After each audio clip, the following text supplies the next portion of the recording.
Kahit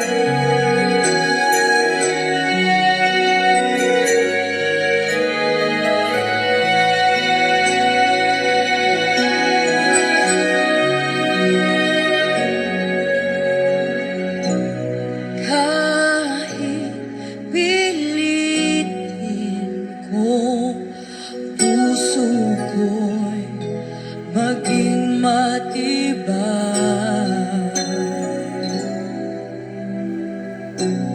Ang kabiguan ay dumarating sa ating buhay. Kung ako'y naroon at nagdurusa, ang aking gagawin ay tawagan ko siya, si Jesus. Kung kailan kailangan siya, palaging naroon at karamay siya, si Jesus. Kapag hindi ko na makaya, sa Kanya lang ako aasa.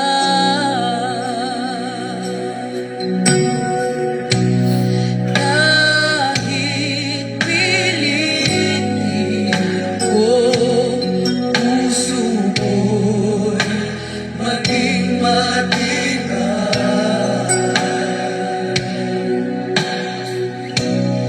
Ang kabiguan ay dumarating sa aking buhay. Kung ako'y naroon na at nagdurusa, ang aking gagawin ay tawagan ko siya, si Jesus. Kung kailan kailangan siya, palaging naroon at karamay siya, si Jesus. Kapag hindi ko na makaya, sa Kanya lang ako aasa. Si Jesus.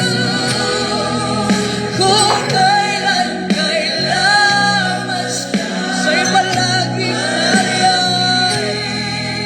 naroon at karamay, si Jesus.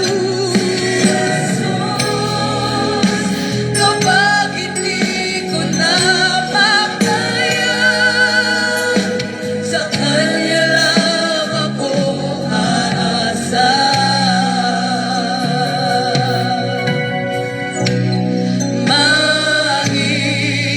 Maiiwasan Purihin ang pangalan ng ating Panginoong Jesucristo. Mga kaibigan at mga kapatid, isang mapagpalang umaga sa inyong lahat sa pangalan po ng ating Panginoon. Sa awiting ito na inyo pong napapakinggan ay muli pong sumasahimpapawid ang programang Si Jesus ang Buhay na Pag-asa. Ngayon po ay araw ng Miyerkules. Salamat po sa Diyos sa panibagong araw, umaga na ipinagkaloob po sa bawat isa sa atin. Ang pagpapala nawa ng Panginoon ay patuloy po na sumainyo mga kapatid, at sa araw na ito, habang ibinubukas natin ang ating mga puso, ang ating mga kaisipan sa mga bagay na espiritual, dalangin po namin sa Diyos na patuloy po tayong pagkalooban ng Panginoon ng kalakasang espiritual at maging sa ating mga physical na buhay, patuloy din po tayong pagpalain ng ating Panginoon. Kayo po ay nakatune in sa impila ng New Gen FM 100.7. Tayo po ay napapakinggan dito po sa bayan ng Bulan at sa buong probinsya ng Sorsogon. At sa pamagitan po ng ating Facebook page, UPC Bulan Church, tayo po ay live na napapanood ngayon sa ating Facebook. Patuloy po nating i-share ang ating episode ngayong umaga at marami pa po nawa ang maabot ng salita ng ating Panginoon. Sa muli, ito po ang inyong lingkod, Pastor Randy Rosare ng United Pentecostal Church, Bulan, na bumabati po sa inyo at nag-aanyaya na muli po tayo magkasama-sama sa isang banal at makabuluhang pag-aaral ng salita ng Diyos. Good morning din sa ating mga kababayan dito po sa Bayan ng Bulan, sa lahat ng nararating po ng frequency ng New Gen FM 100.7. Pagpalain po kayo ng Panginoon. Salamat po sa maagang pagising upang abangan ang ating pong programa. Pagpalain ng Diyos ang lahat ng nagmamahal sa kanyang banal na salita na tuwing umaga ay nakaabang upang pakinggan ang mga bagay na espiritual na magkukonekta sa atin sa ating Panginoon. Good morning din sa ating mga kapatiran sa United Pentecostal Church Bulan, sa tatlong congregation na ating pinangangasiwaan sa biyaya po ng ating Panginoon. Good morning sa ating mga kapatiran dyan sa congregation ng UPC Magsaysay Bulan. Pagpalain po kayo ng Panginoon at maging sa ating congregation dyan po sa UPC Santa Remedios Bulan. Pagpalain po kayo ng Panginoon. Meron po tayong prayer meeting dyan mamaya alas 5 ng hapon.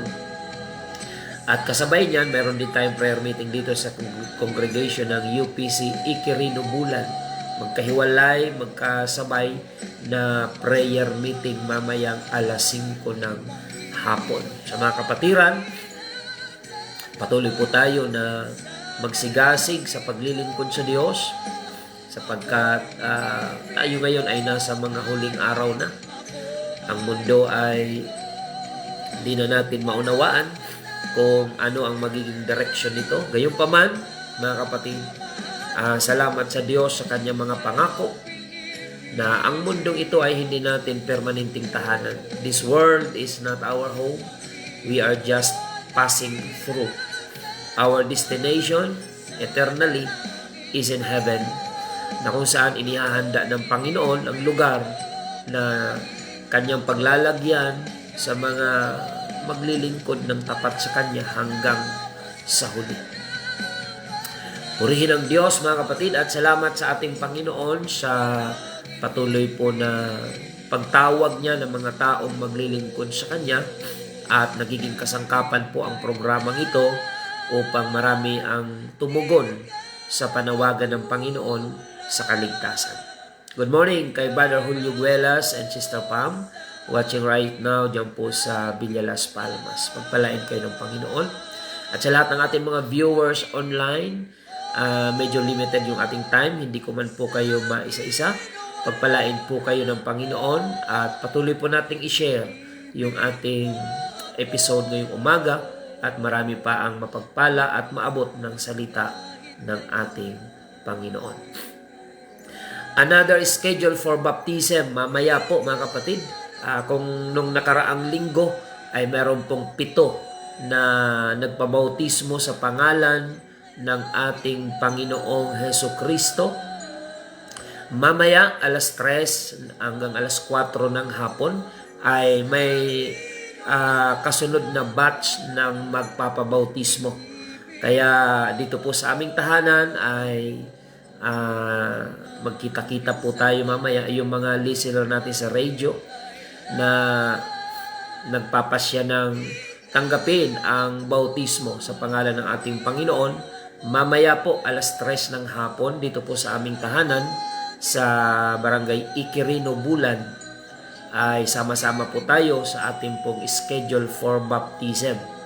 Mayroon na pong 3 na nag-confirm na magpapabautismo mamaya.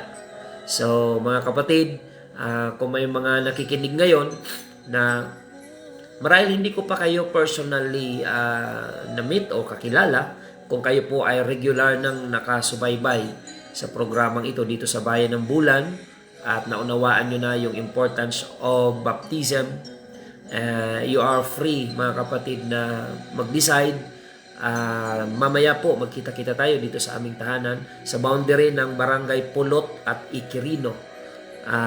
Dito po sa aming tahanan meron pong nakaprepare na malinis na tubig sa mini pool para sa ating pong baptism na gagawin mamaya.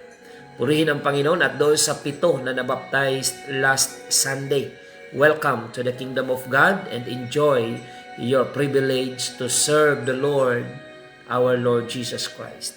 So may mga pagsubok man na darating, natural na po yan sa paglilingkod sa Diyos. You will be tested and persecuted for the sake of the name of Jesus Christ. Patuloy po na magpakatibay, magpakatatag. Good morning kay Brother Renante Hernali Butalon, dyan po sa Tondo, Manila, at ang kanyang mga kapamilya dyan po sa Barangay Dulos, Bulan, sina Sister Diling at ang inyong buong family. I-bless po kayo ng ating Panginoon. Praise the Lord. At Sister Helen Hailo, Sister Marilyn Ayok, Sister Yuli Albao, si Brother Joe Lorenzo Acosta, Brother Dario Tobias, Sister Margie Isiha, Sister Angelita Castillo, Brother Michael Regidor sa New Gen FM, maging si Sister Maricon Hibaga, si Brother Rigor Hipolye, and Sister Cheryl. Good morning po sa inyong family. Sister Miguel Amira ng Italy. Amen. Praise the Lord. Si Sister Monique Sakilan Samling, I'm watching from UPC Church Makati. Ayan, pagpalain po kayo ng Panginoon sa PEC Makati. I-bless po ng Diyos ang inyong family. Sister Susana Garcia Carion, Igina Banisok Tayab, praise the Lord. At maging si Sister Mila Dumalayas, Karina Gamon Gumaad, praise the Lord. Watching Tanduan Kalinga, ayan, Lubo Tanduan Kalinga. Pagpalain po kayo ng Panginoon. Brother Pentihada, Bernardo Matelde Leda Sidugen, good morning. Brother Daniel Marahay, Sister Evelyn Valencia Punsalan. Okay, so ang dami pa mga kapatid. Paki-share na lang po ng ating episode upang marami pa po ang maabot ng salita ng ating Panginoon. To God be all the glory. Inanyayahan po namin kayo sa ating mga schedule ng gawain. Back to regular service po tayo, batch by batch from Saturday to Sunday. 3 batch po ang ating pagsamba. Araw ng Sabado, alas 6:30 ng umaga, dyan po tayo sa UPC Magsaysay Bulan. Kung kayo malapit dyan, you are invited to join our Saturday service, 6:30 in the morning. At dito naman po sa Barangay Iquirino, congregation ng UPC Iquirino Bulan, Sabado alas 8 ng umaga. Magkahabulan lang yan mga kapatid. Dahil after ko mag-preach dyan po sa Magsaysay Bulan, ay takbo agad dito sa Iquirino. Dahil habang papatapos na po doon sa Magsaysay, nagsisimula na rin po ang Iquirino. So magkahabulan lang po yung dalawang service na yan. At pagdating naman po ng Linggo ay dyan po tayo sa UPC Santa Remedios Bulan alas 7 ng umaga. So yan po yung 3 batch na pwede natin pagpilian. It depends upon your availability at kung saan kayo mas malapit na lugar sa 3 nabanggit natin ng mga lugar. Considering na medyo may kamahalan na po ang gasolina ngayon, pili na lang po kayo kung saan kayo pinakamalapit sa 3 church service na ating pong nai-announce. Purihin ang Panginoon. Patuloy po tayo sa ating programa mga kapatid, and by this time, tayo ay dadako na sa Word of God at manalangin po tayo upang hilingin natin ang patnubay ng ating pong Panginoon. Let us pray. Praise the Lord. Panginoon, maraming salamat po sa umagang ito sa panibagong biyaya mo, buhay at kalakasan na ipinagkaloob sa amin. Salamat sa biyaya mo at pagkakataon na kami ay maglingkod sa iyo. Sa kabila ng kalagayan ngayon ng sanlibutan, lalo naming nakikita ang urgency na ikaw ay aming paglingkuran because we are now living in the last days na kung saan ang mapanganib na panahon ay kinakaharap po namin. Hindi namin alam ang bukas, ngunit ang alam namin, ikaw ang may hawak ng bukas. Kaya patuloy mo kaming akayin sa paglilingkod at pagsunod sa iyo. Together with our viewers online and our listeners on air, help them, Lord, to understand the urgency of serving you in these last days. Na anytime, any moment, ikaw ay darating according to your promise that you will come again upang tanggapin ang mga naglingkod ng tapat sa iyo, na kung saan ka man naroon, kami man ay duroon. Ang pangako mong ito ang siyang aming buhay na pag-asa.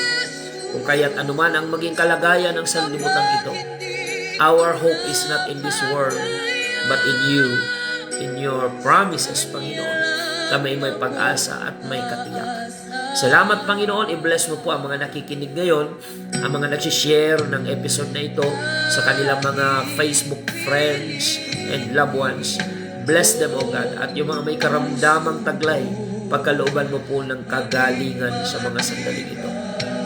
Yung mga nasa kahikahusan at kagipitan ng buhay financially, ikaw po ang patuloy na mag-provide. And we believe na anumang hirap ng ekonomiya ng mundo ngayon, ikaw ay Diyos na source ng lahat ng aming pangangailangan. And we believe that you are not affected ng economic problem ng mundong ito. Sapagkat ikaw ang aming great provider, Jehovah Jireh. Nang sino mang tatawag sa iyo at mananalangin, lagi kang mayroong paraan to provide the needs. Salamat po, at higit sa lahat, magligtas ka po ng maraming kaluluwa sa pamagitan ng pakikinig sa ebanghelyo na ipinapangaral po namin sa tulong mo sa programang ito. Maraming salamat po. In the name of Jesus Christ we pray. Amen and amen. Sa Kanya lang ako aasa. Si Jesus, kung kailan siya'y palaging nariyan. Praise the Lord. Patuloy po tayo sa programang si Jesus ang buhay na pag-asa. And by this time, mga kapatid, tayo ay dadako na sa salita ng Panginoon. Kung matatandaan nyo po, kahapon ay part 1 ang ating pong tinalakay sa topic na The Saving Faith, ang pananampalatayang nagliligtas. Kahapon ay natalakay po natin na merong dalawang uri ng pananampalataya. Ito po yung tinatawag na passive faith at yung active na faith. Yung passive na pananampalataya ay ito po yung sinasabi ng Panginoon na patay na uri ng pananampalataya. Kung kaya't dapat tayong maging maingat, mga kapatid, hindi po sapat na tayo ay mayroon lang pananampalataya. Mahalagang maunawaan natin, i-categorize natin kung anong pananampalataya meron tayo. Ito ba ay passive faith or patay na pananampalataya? Or ito ba ay active faith o buhay na pananampalataya? So, balikan natin muna yung ating text kahapon dito po sa Ephesians chapter 2 in verse 8 to 9. Sapagkat sa biyaya kayo'y nangaligtas sa pamamagitan ng pananampalataya. Ito'y hindi sa inyong sarili, ito'y kaloob ng Diyos. Hindi sa pamamagitan ng mga gawa upang ang sinuman ay huwag magmapuri. Ang talatang ito, mga kapatid, ay dapat na maunawaan upang mai-apply natin ng tama. Alinmang bagay sa Biblia na hindi natin maunawaan ng tama, hindi rin natin ito maisasagawa ng tama. Sapagkat ang pagsunod sa Panginoon ay nagsisimula sa tamang pagkaunawa, mga kapatid. At ang sabi ng Panginoon, kung tayo ay nagkukulang ng karunungan, ay humingi tayo sa Diyos sapagkat siya'y nagbibigay ng sagana at hindi nanunumbat. According to James chapter 1 verse 5, mga kapatid, sabi po dito, ngunit kung nagkukulang ng karunungan ang sino man sa inyo, ay humingi sa Diyos na nagbibigay ng sagana sa lahat at hindi nanunumbat at ito'y ibibigay sa Kanya. So, mahalaga na ang salita ng Diyos ay unawain natin using the wisdom and understanding from the Lord Himself. Not according to our human capacity na unawain ito, sapagkat ang salita ng Diyos ito po ay banal at ang nagsulat nito ay inudyukan ng banal na Espiritu. Kung kaya sa paraan na ito'y uunawain, kailangan meron din tayong patnubay ng banal na Espiritu. So sinabi po ni Pablo, and there's nothing wrong about the statement of Apostle Paul, that we are saved by faith. We are saved by grace through faith, not by works. Amen. Ngunit may mga ibang talata naman sa Biblia na ini-emphasize yung kahalagahan ng gawa, sapagkat ang sabi naman po ng Santiago, kung ating pong titingnan, mga kapatid, James chapter 2, paano natin i-reconcile yung tila conflicting na mga verses sa Bible. Sabi sa Ephesians chapter 2 verse 8 hanggang 9, sa biyaya kayo'y naligtas sa pamamagitan ng pananampalataya, hindi sa inyong mga gawa. Ayan, malinaw po yun doon. At sa mga guided ng banal na Espiritu ay wala pong conflict doon. Ano ang sabi po dito sa James chapter 2 verse 17? Gayon din naman ang pananampalataya na walang mga gawa ay patay sa kanyang sarili. So, Pastor, akala ko ba ang kaligtasan natin ay hindi sa pamamagitan ng mga gawa, pananampalataya lang? Bakit sinabi ni Santiago na kung ang pananampalataya mo ay walang kalakip na gawa, patay ang iyong pananampalataya? So, paano natin ito i-reconcile, mga kapatid? Dalawang klaseng pananampalataya ang dapat nating maunawaan. Ang unang pananampalataya ay yung patay na pananampalataya. Wala po itong kabuluhan, hindi ito magliligtas sa atin. Ituloy natin ang pagbabasa. Kahit po ang dyablo, si Satanas, ay may pananampalataya.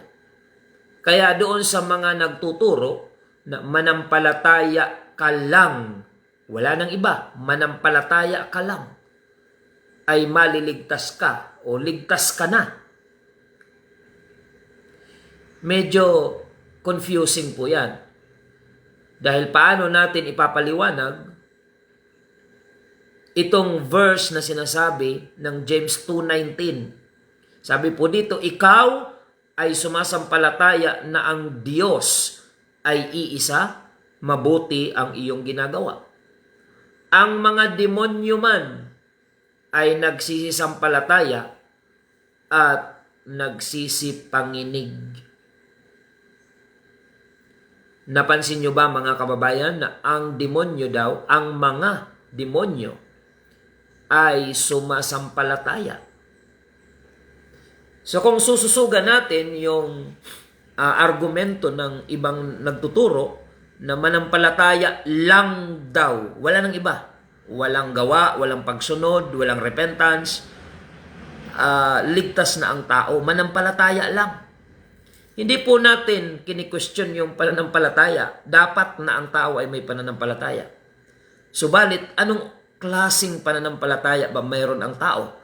Kung ang pananampalataya ng tao ay walang kalakip na gawa, hindi po yun magliligtas, mga kapatid. Sapagkat ang totoong pananampalataya ay may kalakip, mga kapatid. na gawa. So, Pastor, bakit ang dyablo binanggit sa Bible na may pananampalataya? So, ibig sabihin, maliligtas ang dyablo? Mga kapatid, hindi po. Hindi maliligtas ang dyablo. Pastor, may pananampalataya siya eh. Hindi siya maliligtas kahit may pananampalataya siya. Dahil ang dyablo, totoong may pananampalataya siya pero walang kalakip na pagsunod yung pananampalataya na meron siya. Mga kapatid, mayroon pa nga siyang panginginig. Sabi ng Bible, ang mga demonyo man ay sumasampalataya at nanginginig pa. Kaya kahit manginig ang dyablo at manampalataya, sabi sa Bible, mayroon pananampalataya, nanginginig pa, hindi siya maliligtas. Dahil walang kalakip na gawa yung uri ng pananampalataya na mayroon siya. Kaya kung ang isang tao ay nagsasabing manampalataya lang ligtas, mga kapatid, yan po ay deception ng kaaway. Kasi kahit ang dyablo may pananampalataya din eh. Pero hindi siya maliligtas sapagkat ang pananampalataya ng dyablo ay passive faith, not active faith. So I would like to introduce to you the quality of faith that will bring us to salvation. Active faith. Yung pananampalataya na mayroong kalakip na gawa. Amen. So, Pastor, alin doon ang tinutukoy na Apostol Pablo na sinasabi sa Ephesians chapter 2 verse 9 na sa pananampalataya lamang at hindi sa pamamagitan ng mga gawa, tila baga magkasalungat ito. Sabi ni Pablo, hindi sa pamamagitan ng mga gawa ang kaligtasan. Bakit sabi ni Santiago, ang pananampalataya na walang gawa ay patay sa kanyang sarili? So dagdagan pa natin mga kapatid. In verse 20, James chapter 2 verse 20, datapwat ibig mo bagang maalaman o taong walang kabuluhan na ang pananampalataya na walang mga gawa ay baog. Hindi baga ang ating amang si Abraham ay inaring ganap sa pamamagitan ng mga gawa dahil sa kanyang inihain si Isaac na kanyang anak sa ibabaw ng dambana. So, si Abraham, bakit siya inaring ganap at tinawag na ama ng pananampalataya? Dahil sinunod niya ang utos ng Panginoon. Nung siya ay sumampalataya sa Diyos, hindi doon nagtapos. Sinunod niya ang Diyos nung siya ay inutusan ng Panginoon. Kaya ang pananampalataya at pagsunod, yan ay pananampalatayang may kalakip na gawa at yun ang tinatawag na active na pananampalataya. Alin naman yung passive na pananampalataya? Yung basta ka lang naniniwala, yung sa dyablo na pananampalataya. Ang demonyo nananampalataya lang pero wala siyang balak sumunod. Kaya kung may mga nakikinig po ngayon na kayo ay nagsasabing naniniwala ka sa Diyos pero wala kang balak sumunod, ang quality ng pananampalataya na mayroon ka ay kauri lamang ng pananampalataya ng dyablo. Hindi ka maliligtas.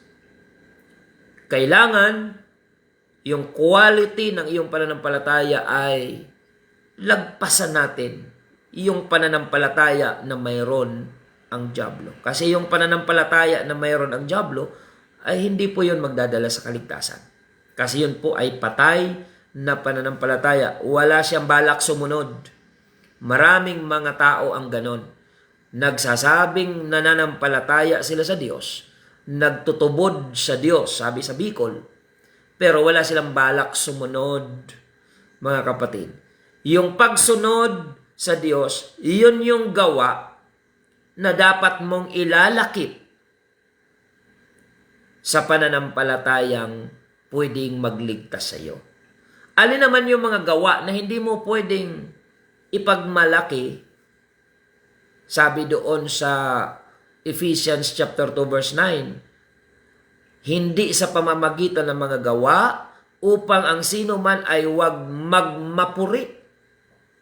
Tanong, alin ba ang madalas ipagmapuri ng mga tao na uri ng mga gawa? Eto, yung mga pagtulong sa kapwa, masama po ba yun? Hindi. Dapat lang na tayo ay matulungin pag tayo ay may takot sa Diyos.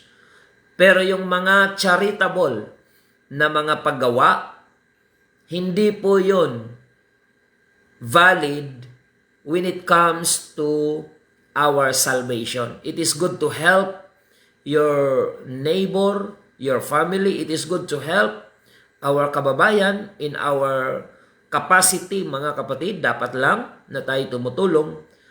Pero wag nating isipin na dahil matulungin ka at mabait na tao, hindi ka nang lalamang o nang aagrabyado ng kapwa-tao, huwag mong isipin na yun ay sapat na basihan para iligtas ka ng Panginoon. Not by works.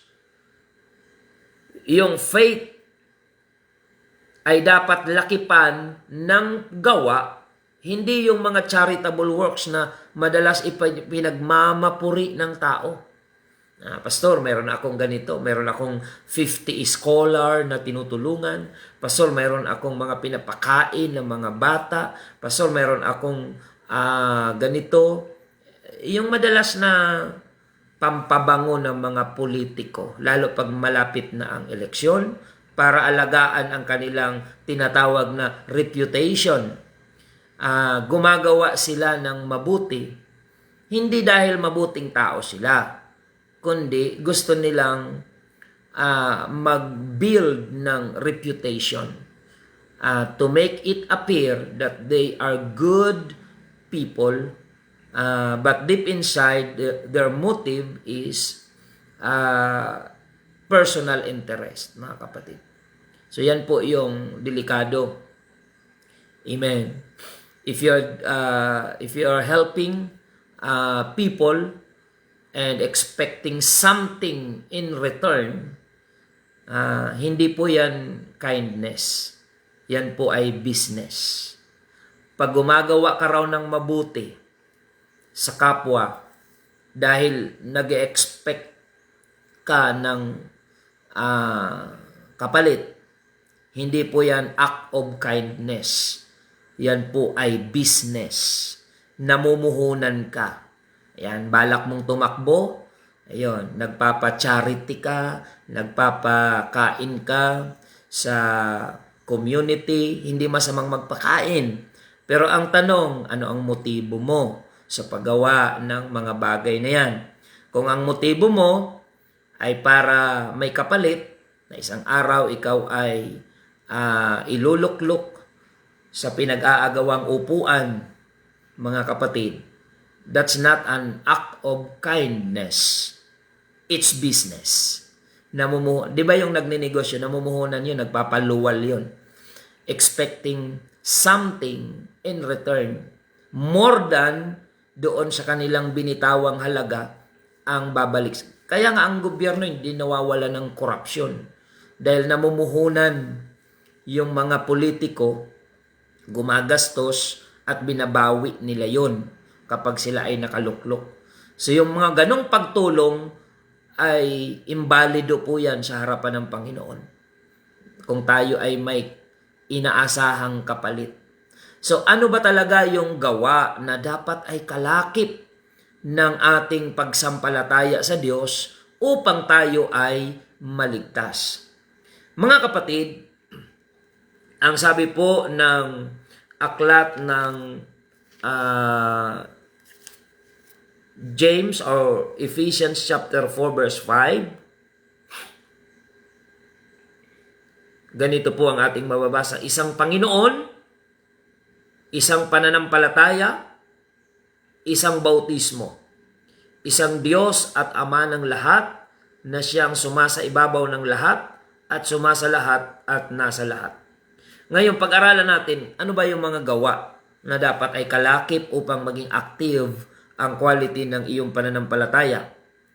Mga kapatid, sabi po sa aklat ng Santiago 1, dito sa 21, kaya't ihiwalay ninyo ang lahat ng karumihan at ang pag-apaw ng kasamaan at tanggapin ninyo na may kaamuan ang salitang itinanim na makapagliligtas ng inyong mga kaluluwa.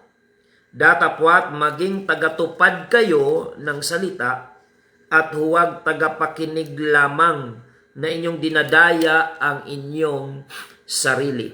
Sapagkat kung ang sino man ay tagapakinig ng salita at hindi tagatupad, ay katulad siya ng isang tao na tinitingnan ang kanyang talagang mukha sa salamin sapagkat minamasdan niya ang kanyang sarili at siya'y umaalis at pagdakay kanyang nalilimutan kung ano siya.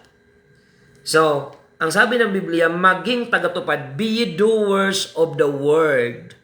Ayan, yan po yung gawa na dapat ilakip mo sa pananampalataya. Halimbawa, pinangaral po sa programang ito ang kahalagahan ng pagsisisi sa kasalanan. Kung tinatanggap mo at sinasampalatayanan yung salita ng Diyos na ipinangaral, ikaw ay magsisisi sa kasalanan.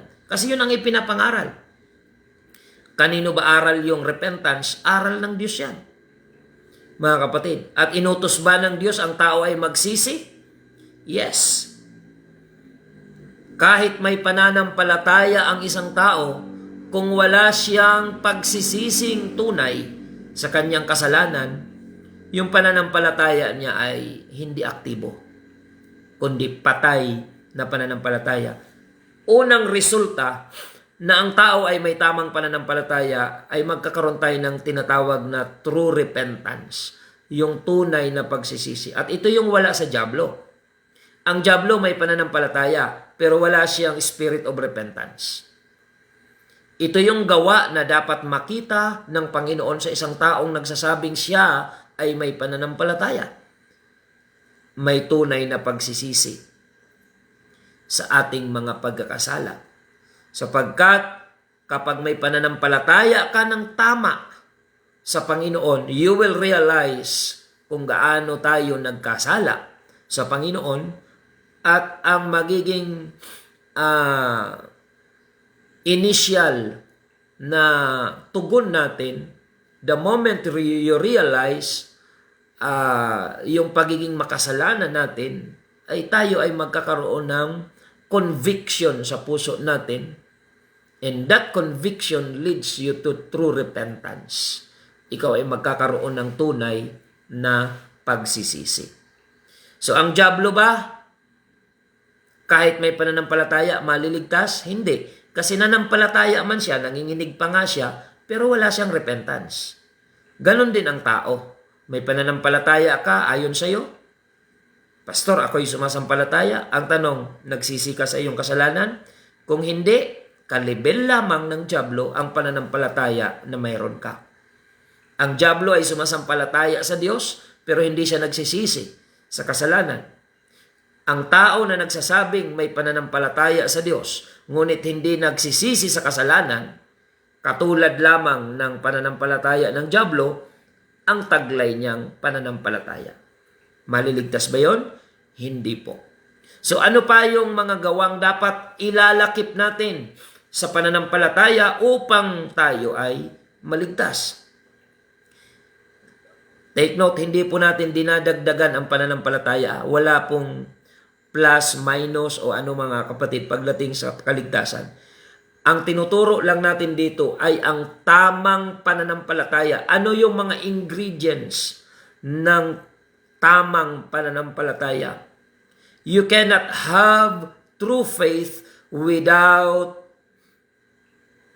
these ingredients, mga kapatid. Repentance. At anong sabi ni Apostol Pedro in the book of Acts chapter 2 verse 38? Pakinggan po natin, mga kapatid, ang sinasabi ng banal na kasulatan. Gawa 2:38.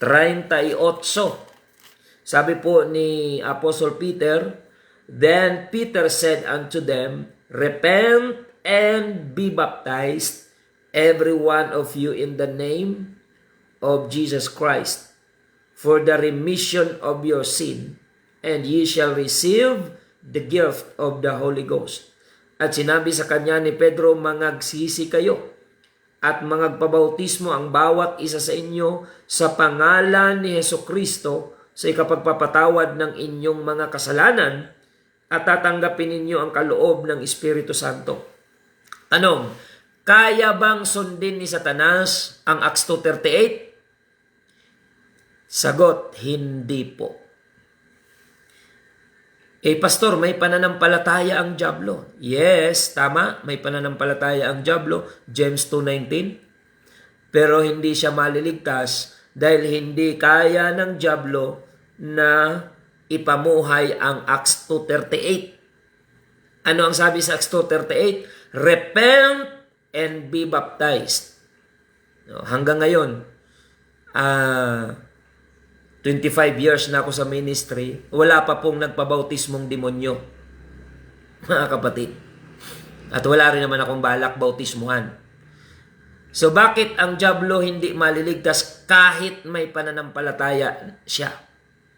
Sapagkat walang kalakip na pagsunod ang pananampalataya na tinataglay niya. Naniniwala lang si Satanas sa Diyos. Bakit? Kasi hindi naman pwedeng itanggi ni Satanas na may Diyos. Dahil bago siya maging Satanas, si Lucifer ang pangalan niya. At sino si Lucifer? Anghel, isa sa mga talented na anghel ng Diyos, ng kataas-taasang Diyos.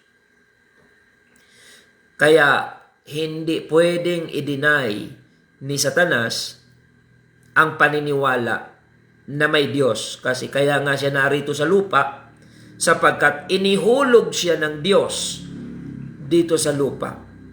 Kaya ang dyablo hindi mo mapapaniwala na walang Diyos. Kaya yung mga naniniwala na walang Diyos, masahol pa po kayo kay Satanas. Bakit? Kasi si Satanas, siya na ang hari ng kasamaan, naniniwala siyang may Diyos. May pananampalataya siya sa Diyos. Hari na yun ng kasamaan, mga kapatid. Kaya nga sabi ni Haring David sa Psalms, ang mangmang daw ay nagsasabi na walang Diyos. Kamangmangan po yung paniniwala na kumbinsihin mo ang sarili mo na walang Diyos. Iyan po ay kamangmangan, sabi ng Biblia. Kahit si Satanas na hari na ng kasamaan, hindi mo siya mapapaniwala na walang Diyos. Kasi ang tanong dyan, pag naniwala si Satanas na walang Diyos, ngayon, sino ang naghulog sa kanya sa lupa? Kung maniniwala si Satanas na walang Diyos, sino ang sumipa sa kanya galing sa langit para ihulog sa lupa? Di ba ang Diyos? So, ang demonyo ay nananampalataya na may Diyos.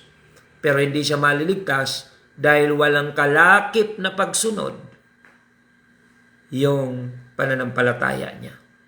Kaya kung ang tao ay nananampalataya sa Diyos pero walang balak sumunod, walang balak magsisi, walang balak magpabautismo sa pangalan ng Panginoon, yan yung mga gawa na dapat kalakip kung ikaw ay may pananampalataya sa isyu ng kaligtasan. Ang pagsisisi at pagpapabautismo sa tubig sa pangalan ng Panginoong Jesucristo ay mga gawang dapat mong ilakip kung may tunay kang pananampalataya sa Diyos. Purihin ang Panginoon. Sabi ni Pedro, mangagsisi kayo at magpabautismo ang bawat isa sa inyo. Ito ang hindi kayang ipamuhay ng dyablo. Yung magsisisi siya sa kasalanan at magpapabautismo sa tubig sa pangalan ni Jesucristo, ito yung hindi kayang gawin ng dyablo. At ito rin ay hindi kayang gawin ng mga taong ang isipan nila ay controlled by Satan, by injecting, mga kapatid, doubts sa kanilang puso tungkol sa salita ng Panginoon. Kaya pansinin niyo po, kapag ang Diyos na ang nangungusap sa iyo, magkakaroon ka ng desire to repent and to be baptized in Jesus' name. Kagaya po ng pinapangaral natin dito, the importance of repentance and baptism. Kapag hindi ka pa kinakausap ng Diyos, hindi ka magkakaroon ng desire na yan ay sundin. Kahit lagi kang nakikinig ng Word of God, kahit lagi kang nakikinig sa radyo, minsan nagsasawa ka ng yan ay pakinggan dahil ulit-ulit na pinapangaral ng pastor, hanggat hindi ka pinapangusapan ng Diyos, hindi ka magkakaroon ng desire na magsisi at magpabautismo sa pangalan ng Panginoong Hesukristo. Kaya sa programang ito, yung mga nagde-decide to be baptized, sila yung mga tumutugon sa pinapangusap sa kanila ng ating Panginoon. So ang dyablo ba ay kayang ipamuhay yung Acts 2:38? Never. Pwede siyang makinig ng pangangaral, pwede siyang manampalataya sa Diyos, pero yung magsisisi at magpapabautismo sa pangalan ng Panginoong Hesukristo, hindi ito kayang gawin ng dyablo. That's the reason why ang pananampalataya ng dyablo ay hindi magliligtas sa kanya. At ganun din, kung ang isang tao ay may pananampalataya ayon sa kanya at walang balak magsisi, walang balak sumunod sa bautismo, ang pananampalataya na mayroon siya ay kauri lamang ng pananampalataya na mayroon ang dyablo. Nanginginig pa nga ang dyablo habang sumasampalataya sa Diyos. Bakit siya nanginginig? Abay, ang kinatatakutan lang naman ng dyablo ay iisa lang, ang Diyos. Ang dyablo ay hindi po takot sa mga hari sa lupa. Ang dyablo ay hindi po takot sa mga politiko. At kung ikaw ay politikong korap, hindi takot sa iyo ang dyablo. Dahil ang turing niya sa iyo ay kakampi. Pero kapag ikaw ay sumusunod sa Diyos, yan po yung importanteng bagay, mga kapatid. So kaya bang ipamuhay ni Satanas yung Acts 2:38? Hindi. Hindi niya kayang magrepent, hindi niya kayang sumunod. Kaya kapatid, kaibigan, lagpasan natin yung pananampalataya ng dyablo. Let us repent from our sins and be baptized in the name of our Lord Jesus Christ. Purihin ang Panginoon. Yan po ang ating natalakay. I hope na mayroon po kayong naunawaan, mga kapatid. And last verse, ipahabol natin itong 1 Peter chapter 3 verse 20. Ang bautismo ayon sa ibang mga ngaral, hindi daw ito connected sa kaligtasan. Tandaan natin, ang sabi po ng talatang ito, 1 Peter chapter 3 verse 20, na ng unang panahon ay mga suwail na ang pagpapahinuhod ng Diyos ay nanatili noong mga araw ni Noe, samantalang inihahanda ang daong, na sa loob nito ay kakaunti sa makatuwid ay 8 kaluluwa ang nangaligtas sa pamamagitan ng tubig, na ayon sa tunay na kahawig, ngayoy nagligtas sa makatuwid bagay ang bautismo, hindi sa pag-alis ng karumihan ng laman, kundi sa paghiling ng isang mabuting budhi sa Diyos sa pamamagitan ng pagkabuhay na maguli ni Hesukristo. So maliwanag po dito sa 1 Peter chapter 3 verse 20 to 21 na ang bautismo ay nagliligtas.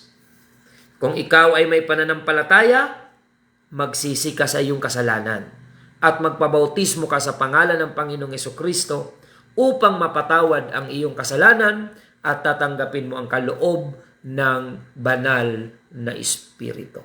So yan po ang ating natalakay ngayong umaga at mamaya po meron tayong schedule for baptism. Kung isa ka sa nakaunawa ngayon sa importance ng pagsunod, kung may pananampalataya ka, that's good. Lakipan mo ng pagsunod. Repent and be baptized in the name of Jesus Christ. And by doing that, mga kapatid, tayo po ay papasok doon sa pangakong kaligtasan. Libreng kaligtasan. Tatanggapin natin. Ang pagpapabautismo at pagsisisi ay hindi para iligtas ang iyong sarili, kundi iyan ay pagtugon upang tanggapin mong libre ang kaligtasang ibinibigay sa iyo ng ating pong Panginoon. Purihin ang Diyos, mga kapatid, and I hope na maunawaan po natin yan sa tulong ng Panginoon. Amen. At mamaya may baptism po tayo 3:00 ng hapon. Kahit hindi ko pa kayo kakilala personal, kung kayo ay nakaunawa, naliwanagan ngayong umaga, mga kapatid, magkita-kita po tayo dito sa aming tahanan, sa boundary ng Iquirino and Barangay Pulot or San Francisco. Dito po ang aming tahanan, mga kapatid. Dito tayo may baptism mamaya 3:00 hanggang 4:00 ng hapon. Amen. Meron na pong 3 na nag-confirm na magpapabaptize. At kung kayo po ay isa sa mga nakaunawa ngayon at naliwanagan, kailangan nyo magpasya sa mga bagay na naintindihan nyo sa pangangaral ng salita ng Diyos. Repent and be baptized in the name of Jesus Christ. Maraming salamat po at tayo po ay manalangin sa Panginoon. Panginoong Jesus, maraming salamat sa liwanag ng iyong salita na sa aming paghimay-himay nito, alam po namin na ang kaunawaan ay pinagkakaloob mo po sa aming mga kababayan. Dalangin po namin, O Diyos, na bunga ng paghahayag ng iyong salita, nawa ay maraming tumugon sa pangako mong kaligtasan, na ang sino mang sumampalataya at mabautismuhan ay maliligtas. Hindi manampalataya lang at ligtas na, kundi ang sumasampalataya at mabautismuhan ay maliligtas. Panginoon, ang mensaheng ito ay para doon sa mga anghangarin ay magtamo ng kaligtasan. Tulungan mo silang tumugon, kung anuman ang mga hadlang ay hawiin mo, Panginoon, at pagtagumpayin mo ang aming mga kababayan sa liwanag ng iyong salita na kanilang tinanggap, sa pangungusap ng iyong banal na Espiritu sa kanilang mga puso. Akayin mo sila sa paghakbang, sa pagsunod sa iyong kalooban. Maraming salamat, Panginoon. Ito po ang aming samot dalangin. In the name of our Lord Jesus Christ we pray. Amen and amen. Mga kapatid, bago tayo magtapos, ayan po ang ating schedule mamaya. Prayer meeting 5:00 ng hapon. Magkasabay po yan at magkahiwalay ang Iquirino Congregation at ang Santa Remedios Congregation. 5:00 ng hapon ay may prayer meeting po tayo. At may baptism po tayo 3:00 hanggang 4:00 ng hapon. Dito po, punta lang kayo dito sa aming tahanan. Sa mga Bible study teachers, please assist your group member na decided na po magpabaptize dito po sa ating schedule for baptism. Magkita-kita po tayo 3 to 4 ng hapon mamaya dito sa aming tahanan. Maraming salamat po at pagpalain kayo ng Panginoon. See you again tomorrow. Same page and same station sa radyo, New Gen FM. Maraming salamat po sa inyong pagsubaybay. At ito po ang inyong lingkod, Pastor Ander Rosare ng United Pentecostal Church Bulan, na nagpapasalamat sa inyong pagsubaybay. Pagpalain kayo ng Panginoon at pakishare na lang po ng ating episode ngayong umaga.